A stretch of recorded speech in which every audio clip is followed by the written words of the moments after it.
Good afternoon, ladies and gentlemen. I hope you're having a great time at Eurosatory. I'm here with another interview for you, this time with Bob Brown, General Bob Brown, President of AUSA. General Brown spent 38 years in the US Army. The last 10 of them, he served at the two-star to four-star command level before moving on to command the Maneuver Center at Fort Benning.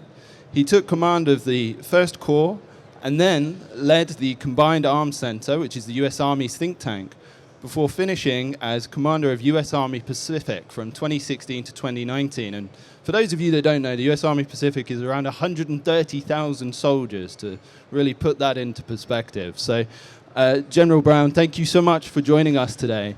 I would love it if you could tell us a bit about AUSA's role at Eurosatory and what you're aiming to get out of it here as an organization. Well, thanks, Sam. Appreciate it. Is it working? There we go. Thanks, Sam. Appreciate it. It's great to be here. So the Association of the United States Army, we're very proud. We run the U.S. Pavilion here at Eurosatory, and that's this year will be the largest pavilion, 135 companies, the latest and greatest in technology. And then we also have an educational portion, Speaker's Corner, we call it. We'll have a whole bunch of great discussions on key issues. And so we're very excited. Great to be here. Here in the first morning, it's kicking off. Kind of amazing to be here. It's when you look at, it makes you feel good about the defense industry helping preserve peace around the world through the many offerings and what they do here for our many soldiers out there. I could not agree more, and it's definitely worthwhile seeing some of the U.S. capabilities on display for those of you that haven't, especially in the outdoor arenas. So I'd like to go straight into some fairly, punchy conversation if we can. And sure. How can the West deter opponents in multiple theaters simultaneously? So a real simple question to start. Thanks, Sam. So if you're talking about deterrence, to deter, you obviously have to have the capability, or your opponent's not going to be deterred, and then you have to have the willingness to use that capability. So that's really key. And to have the capability, I think when you look, the defense industry is so key, what it provides. It used to be a lot of the good ideas came from governments and went to industry. Now industry moves so fast, the ideas are coming from industry to defense, and that's a good thing because a lot of it will save a lot of lives and, again, help with that deterrence when you have that capability. But it's not just equipment, it's also the people. And I think there's no question the greatest deterrence for the democracies, both in Europe and in the Indo-Pacific theater, are the alliances and partners. And that is the advantage we have as democracies and free nations. There's strong alliances and partnerships. We'll never do anything alone. We're going to be together, and that is probably the best deterrence there is, along with that tremendous defense capability. Yeah, I couldn't agree more, and that was about to be my next question. But along those lines, I'd be keen to understand a bit more about, do you see events like Eurosatory playing a role in building those partnerships and those alliances? Oh, absolutely. When you look, the discussions, the educational portion that'll go on here are strengthening those alliances and partnerships, no doubt. There are also clever ways, I don't think any one country has the capability to provide all that their military may need. And so, working together and great collaboration, you see that throughout this show, and there's no question that is critical, and that gets at strengthening those alliances and partnerships.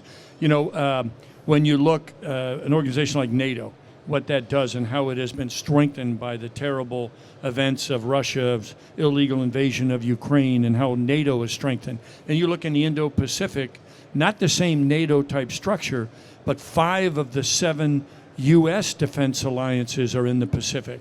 And so those alliances are strong there, 5 of the 7 in the world, and tremendous allies and partners throughout that region. So while it's not a NATO-like alliance, it's as close as you can get to it, and those alliances and partnerships are critical. Thank you for that. I think that's a really strong answer. It's good to hear. Moving on to yet another simple topic, I would.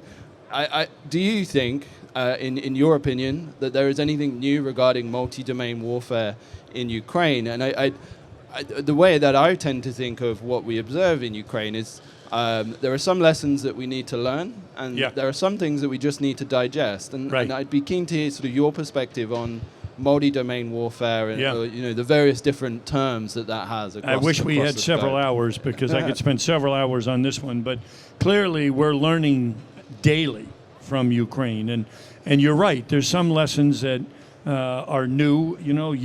Extensive use of drones, the extensive electromagnetic spectrum, space's involvement, cyber. Just about daily, these lessons are coming out. There's some that are lessons reinforced, have been around a long time, that we're, I want to say relearning, but rediscovering, that the people are the difference. You're going to have soldiers on the ground, and warfare isn't a short, quick, clean. Unfortunately, war is a terrible thing, and usually means young men and women on the ground sacrificing, and it's longer than we anticipate, more complex than we anticipate. We're certainly seeing that, there's no question, and it's a changing character of war, no doubt about it. But as you said, there are a lot of things, though, we have to be careful not to learn the wrong lessons. Like I heard months ago, oh, well, you don't need tanks anymore. You only need tanks if you want to win, and we need tanks. And, now you have to employ them properly. You have to have that multi-domain you mentioned, and I think that's the most fascinating thing are the multi-domain aspects. Clearly, young men, women today in the military, they have to think not just on land, not just at sea, air, space has to come into play. It's such a big impact. Cyber comes into play. And then what I would call the human dimension as well, absolutely critical. So we're seeing that, and we can keep talking about it, but there's no question multi-domain operations is the future. It's the future. And but we're seeing it daily in Ukraine. Yes, I would agree. Absolutely, and if we can, a small detour on kind of reconnaissance and ISTAR and that kind of thing.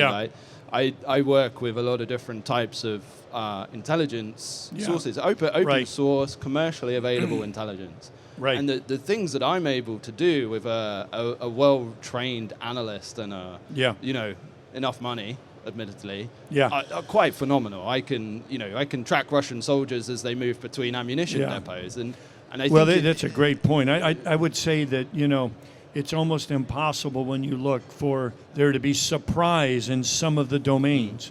Maritime, I don't know how, subsurface, yes, but surface warfare, I don't know how you could surprise anybody. You can see it from commercial satellites.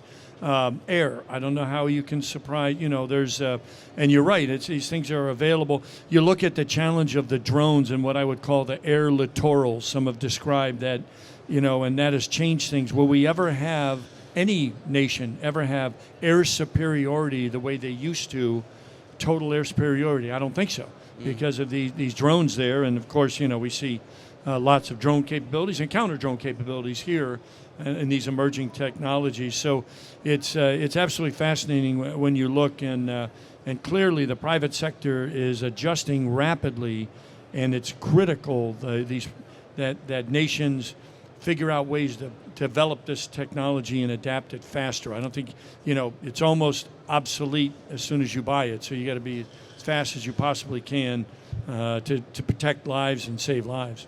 That leads really nicely on to my final question, which is the Russians and Ukrainians have allowed a lot of grassroots innovation to occur. Yeah. They've also integrated, in some cases, the manufacturers of their capabilities really closely into the front line, and that means they're not iterating in real time, but it's as close as they can possibly get to it. So, and we've seen this lead to the development of homemade electronic warfare systems, obviously the FPV drones that everybody is familiar with. What kind of role do you think there is in Western militaries for that? Because we obviously have different standards to the Russians and the Ukrainians. We're fighting different things. Do you think there is a role for grassroots innovation, and how can it be made part of a force structure?